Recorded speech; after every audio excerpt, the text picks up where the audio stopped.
Good morning, everyone. Welcome to Scatter's Homestead. This is Candy here. Welcome to our channel, and I want to remind you, if you like this channel and if you like to see what Sheldon and I are doing, come along on the journey, subscribe and like this video, and we will keep showing you more of our life. Today is another awesome day. You remember the video, I think it was 2 videos ago, I shared just a little bit of the processing that I was doing with my chicken. I put that stuff away and I've pulled it all out again. I remember I had a couple of carcasses going. So what I did was yesterday, I actually cooked it down and I made, or I should say I'm making soup broth out of that.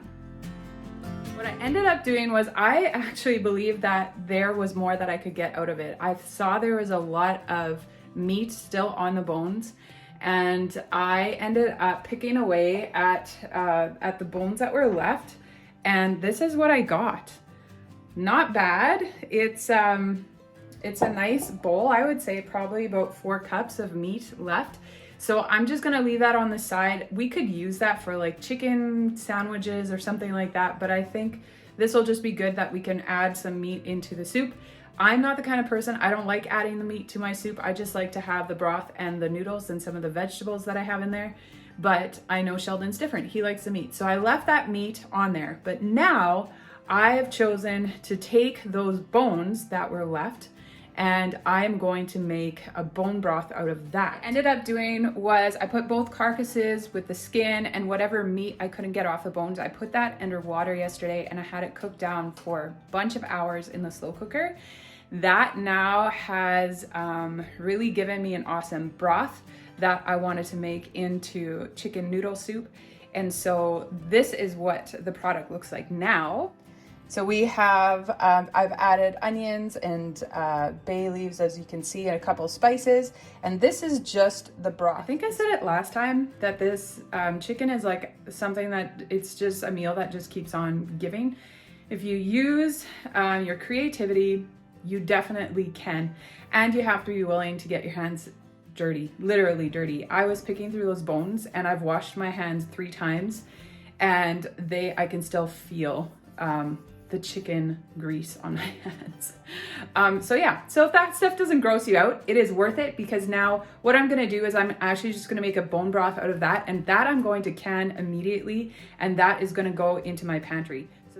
So here you'll see I have a bunch of spices in there. I just have the bone, the bay leaves. I put onion scraps from the leftover, like the peel and everything from the onions that I used for the soup.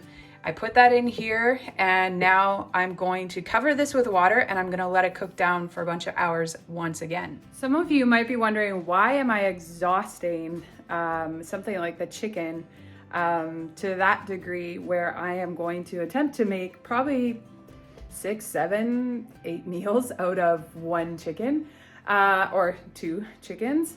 The reason being is that you might have heard it in a video 2 videos ago. I'll link it right here. But that video, I was telling you that Sheldon and I decided to go grocery or stay out of the grocery stores for the entire month of February. So in the first week of February, we ended up doing a final little grocery shop, just picking up a couple of essentials. And then we decided from there on, we are going to be using the stuff that's in our freezers, the stuff that's in our refrigerator, in our pantry, and we want to see how well we can do. And with that, I've become a lot more mindful of the items that I'm cooking. How am I cooking it? How am I meal planning throughout the week, so that I not only am using the stuff that's in my home, but I'm also making sure that I'm using the most out of it, that I can get the most out of it. So that's why you're seeing I'm trying to get so many meals out of those chickens, and it's not a bad thing. These are things that our grandparents would have done, or our great-grandparents would have done. This isn't that strange, but it's so easy to just have the conveniences in the grocery stores. So we end up just going out and buying food, and we don't realize how much we throw away and we waste. So that's what I'm doing. That's where the chicken's coming from. So I'm gonna show you my freezers. because you need to see, we've got freezers full of meat. And when I go in there every single day to go and look at what I have, I'm always shocked. It's like, wow, I could make so many things with this. And it just gives me joy. Freezer number 1. We are looking at bags of frozen veggies right now. So what we're looking at here is green beans. So as you can see, I've gone and I've separated them into small bags, and then I've just put them together in a larger bag. And so I have meals upon meals upon meals. I think I probably have 6 or 7 meals of green beans right here. Then you'll also see these right here. These are peppers. These are green peppers from my garden. I just took those and I did the same thing. So meals and meals. This one, actually, I didn't end up putting it back. This one's from yesterday. So I ended up putting this into, I made the sweet and sour pork. I ended up putting some of this into that, and look, I didn't even use an entire bag. So technically I could get more meals out of that. Other things that I have, this right here, this would be rhubarb coming from the garden. We have celery. Celery I use often. This is probably like the biggest thing that I look forward to in having frozen veggies from my garden. That is extremely exciting. The celery, it just has so much flavor. It's so fantastic. If you look way down in the bottom, you're going to see farmer sausage. We've got loins and that kind of stuff. So at the bottom of the freezer, we have meat. We have lots and lots of pork in this freezer. We have, these are chopped up tomatoes that I could still make into a tomato sauce or a salsa or something like that. And then more celery, those kinds of things. So you can see, like, I don't just have a month's worth of vegetables in this freezer. I have months and months worth. Oh yeah, here's even a nice little treasure. We have peaches. These peaches my mom actually bought at one of the fruit stands, and she brought me half a box of peaches. Best thing to do is when you start seeing that they're not doing so well, chop them up, put them in the freezer. So now I can make a dessert out of that. Lastly, this would be, I don't know if it's green onions or if it's chives, but either way, it's from the garden. I use it. You can see I use it quite often. I make a wonderful cilantro sauce, and I just grab like a half a cup of that. So basically a handful. I just grab a handful, throw it into some kind of a dip, blend it up. You'll never be able to tell that it's frozen. It's tasty. So I don't know if you remember this freezer. We've got stacks and stacks on whole chickens in this freezer. This is a freezer that froze up on me. I can also put that video, I'll link it right here. In the rest of that freezer, there was basically, I had some frozen Saskatoons and zucchini. I shredded up zucchini and I put it in there. Now we're on our last freezer. This is, or I should say the last large freezer. Of course, I have two freezers that are just like refrigerator freezers, and they're carrying like all sorts of stuff, just lots of little things. This is the last freezer.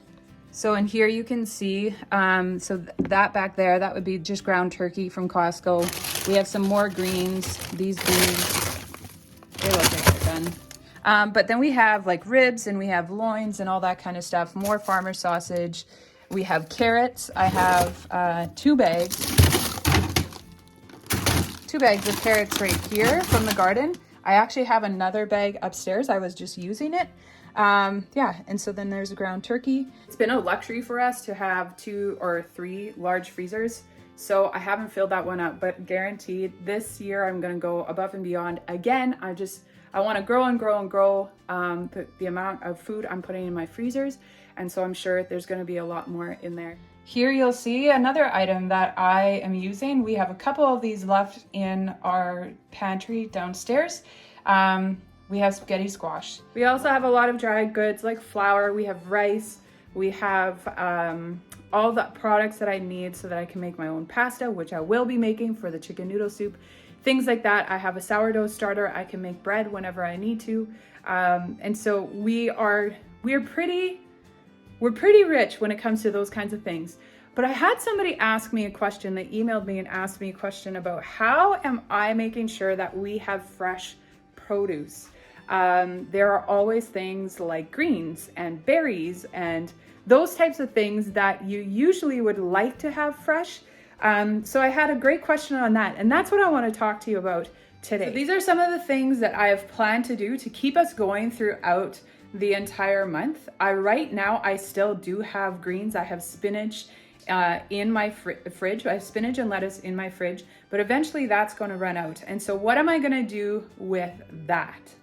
I was hoping that this was going to be my solution. This is my second time trying to grow greens in my house. So you can see the sun is just starting to hit the lettuce over here, but you can see a lot of this stuff is bolting and it's very, very difficult. So I've had a fan blowing on it. You can see the fan right here. Fan's been blowing on it, been trying to kind of strengthen the stems. You can see a lot have fallen over and I'm just confused, not knowing exactly what should I do. And then I had a conversation with a new friend of mine, a new garden pal of mine. She told me that she was growing, she's been growing lettuce in her house for the past 12 years. And I sent her a picture of what I had here for myself. And she said she's tried spinach in the past and it always bolts. It never works for her. She has tried cilantro, that hasn't worked. She's tried arugula, that hasn't worked. So she's tried a lot of the greens and it has not worked for her. She said basically the only thing that has worked for her is lettuce, any type of lettuce green. But what she's been doing is she's been putting them into sour cream containers. She'll put one lettuce seed into one entire sour cream container. And she showed me pictures. It's beautiful. They love it. She says their roots have a lot of opportunity to get down, get wide, really get themselves situated. And she just has beautiful leaves coming out of that. So I don't know if that's going to be a major fail, but I am definitely going to get out some sour cream containers and I'm going to plant them in there. See how that works. So another strategy that I learned was to put all of your berries into actual jars. So what I did with this one was I took the berries out of the plastic container, I washed them, and I just put them straight into this jar. These berries have been in this jar now for 2 weeks. And all I do is I grab like a handful of them a day and I eat them. So you can see I haven't eaten a lot. And again, this is about being mindful. It's like, well, I want to eat these next week as well. So if I eat them all now, I'm not going to get any for next week. So I am just taking one handful at a time. And as you can tell, you can look nice and close. There is no molding. There's no squishy ones. There's no nothing. They are firm and beautiful and they taste amazing. So this is something that I want you to know. This is what you can try. Just wash your berries, put them in a jar. It's not like they have to be sealed or canned or anything. I just put the lid on it, put it in the fridge, and it's wonderful. These berries go bad so quickly. And I'm kind of sad I can't try strawberries because I don't have strawberries in my fridge. But I would love to try strawberries because I'm sure all of you will agree, strawberries are probably the quickest to rot in somebody's refrigerator. So that is another strategy that I want to give you. Put your berries into jars. They'll last a lot longer. Another thing that I want to talk to you about is sprouts. Sprouts are a really awesome way to get nutrients and to just get a little bit of that fresh greens into your diet when you are running out of fresh produce. Greens like this, sprouts like this are awesome if you can put them in. You just put them on top of a dish. So if you would be having like a nice steak, you could put a sprouts on top of a steak. If you fry up eggs in the morning, that is my favorite, putting fresh sprouts on your eggs. These are things that you can do just every day as treats, but these are also things that you can do just for survival to make sure that you're getting through the month. So I'm going to take you along on the journey. It doesn't actually take very long. It only takes 3 to 5 days to get sprouts ready for your consumption. We need to grab jars, just any simple jars. I'm reusing a jar from our maple syrup and what you're going to want to do is you're going to want to put some of these sprouts, so you can see right there, it says 3 to 5 days. This would be the broccoli sprouts. What you want to do is you want to put a teaspoon of these sprouts. So these can actually go for quite some time. Actually, I'm not even going to do that much. I'm going to do something like that. That is, can you even see that? I don't think it's zooming in. There you go. So these are the broccoli sprouts. I'm going to do, let's call it like half a teaspoon. You put it down into the bottom of the jar. Then we're going to rinse them. You want to use cold water, and you're just going to swish them around in there a little bit. Then you'll need to put some kind of cover on here, and you want to put cheesecloth or a fine mesh or something like that. I totally thought that I had cheesecloth, and I obviously disposed of it all because I wasn't, because I'd used it quite a bit, and I tried to reuse it as much as possible. Yes, I'm cheap. So I'm using mesh. These are actually grocery bags that you use for produce. I use these often when I have my sourdough out on the counter, and I'll just put that on there so that the sourdough can continue breathing while it's on the counter. Today, I'm going to be using them for these seeds. It's pretty simple. Just put the mesh right over top, and you can use a rubber band or something like that. I just choose to use the actual lid, and now we're going to dump this out. So you're dumping out the water, you keep the seeds in there, and we're going to add some more water to it.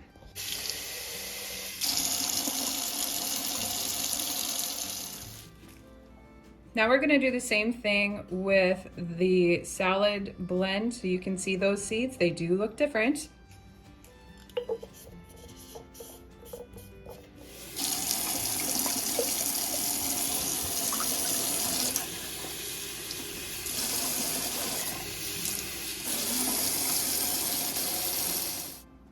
Just a little tip, I noticed that there were some seeds on the screen. You want to make sure that the seeds are all down in the water, so you just make sure that you can just flick them down like that. I'm going to leave them here on the counter now to just sit and rest, and in 4 to 8 hours I'm going to drain all the water, and then they'll just be sitting in the jar like that. And then for the next 3 to 5 days I will be taking and rinsing. I will put water in there, rinse it, drain it, let it sit again, and at the end of the day I'll do the same thing, put water in there, rinse it around, and drain it. We're doing that just so that there would be no mold growing on it, and you're just giving them the opportunity to just germinate well without that mold growth. So that's all you need to do for the seeds. It's as easy as that. All you need to do is put those seeds into a jar, cover them, swish them around, dump them, and now you're gonna let them sit in there for a couple hours. And in 3 to 5 days, we will be eating sprouts, fresh sprouts on our dinners, and it's going to be awesome. So 3 types of sprouts that I'm familiar with that I've used and really loved is, first of all, the broccoli has a great flavor. The second one that I have was the salad blend. That is another, the sprouts, they will have a little bit more of a peppery flavor. Can I talk? And but yet it is so tasty when you add it to certain dishes. So you can add that into a salad or a meat dish or anything like that. There is also the radish blend. That would be the pepperiest one out of all of them. It has a really good bite to it. And again, you can add that to your dishes. So that is another really awesome way to be able to get in just a little bit more of that nutrients that you need, that you're not just eating dried goods or processed. If you do have to go with anything that is processed or not fresh, I will always recommend going for frozen before canned. Frozen, they actually, the vegetables that you are using are actually frozen with all the nutrients in them, and they're usually frozen within a day or two of being picked. And so they'll have a lot of nutrients still left in them. And then you can go ahead and use that for any dish, and you thought you cook it, it's not going to lose that nutrients. Where if you put something through a canning process, you will lose more nutrients out of it. And so I will always encourage you, if it comes down to having to buy something that's frozen or something that's processed, that's not fresh off the shelves or out of your garden, that is the best way to do it, to use some kind of a frozen item. But you know what? I come to think of it, like when I'm looking at what I'm doing, I am still very, very privileged. I think back to the days where people only had those few items that they could use throughout the winter. And so every single person was growing a garden so that they could have food for their winter months. Out here, we're a little further north. We don't have very long summers, and so it's even more crucial that we have a lot of stuff ready to go in our pantries for the winter. And I want to get better and better at doing that. And you know, I'm not afraid of trying things, and so that's why I'm trying some of these things, like growing lettuce and greens here in my home. And I'm being told by the pros, there are some changes that I could make still with using the grow lights, with using a heating pad, all those things. There are still more changes that I could make. But hey, I am totally willing to go through all of that so that you possibly will be able to learn something and not lose a bunch of vegetables like I am. I am going to probably move to sour cream containers for some of my lettuce. I'm gonna see how this works. I'm gonna see if the spinach turns out into anything. And I'm really, really watching the cilantro. The cilantro looks like it's actually doing really well. And then the arugula is not really going anywhere. So, you know, but I'm willing to try, and you can continue watching me and see if it works at all. When you force yourself into a season like we have, where we're saying we're not going grocery shopping, so what we have is what we have, it's amazing how you become much more creative. You are all of a sudden seeing things differently. You're able to plan ahead. You take the time to plan ahead. So maybe you're using a little bit more time in the evening to prep, but it feels so good. I have definitely noticed that every single time that we sit down for a meal, we sit there with pride over what we have done, what we've accomplished. Being at 10 days in now, we are just excited to see what's going to happen and see how much we can actually save. And that's the thing. I believe we're going to save a lot of money from this process. And this is probably going to be a great incentive for us to just continue doing exactly this, doing minimal grocery shopping, maybe buying bulk items, and then cooking more from home by hand and not getting all those processed, easy to make kind of foods. Thank you so much for joining me. I hope that this was informative for you. And again, if you like what you're watching and if you want to come on this journey with Sheldon and I, make sure to subscribe so that you will be able to see when we have a new video coming out. I hope that you guys have a wonderful day, and I'd want you to remember that you might have some limitations, but that does not mean that you're limited. God bless you all. Have a great day.